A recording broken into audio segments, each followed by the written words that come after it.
Hello guys, সবাই কেমন আছেন? আশা করি সকলে ভালো আছেন। তো দেখতে পাচ্ছেন আমার সাথে শরাফত আছেন। শরাফত, তুমি কিছু বলো, কিছু বলো, বলবে বলবে কিছু বলো না, বলো কিছু বলো। আচ্ছা, ও কথা একটু একটু বলতে পারে, শিখিয়ে দিলে বলো। দাদু আসো। আতেন, ও আতেন বলতে হয়। আমি ভুল বলছি।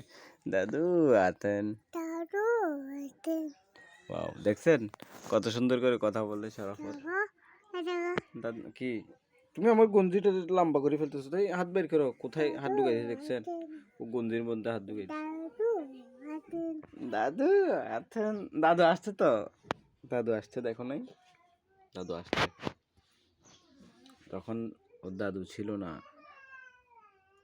তখন ভিডিও কলে কথা বলার সময় দাদুকে বলছে দাদু আছেন। তাই তুমি কি খাইছো সকালে, বলো, এটা বলো। সকালে তুমি কি খাইছো, নাস্তা কি দিয়ে করছো বলো। এটা বলতে পারতেছে না, বলো। এখনো কথা বলা শিখে নাই, ভালো করে কথা বলতে পারতেছে না আর কি, না হলে অনেক কথা বলে। তো সকালে ভালো আছেন আশা করি, সবাইকে ধন্যবাদ। Welcome Abrar rice.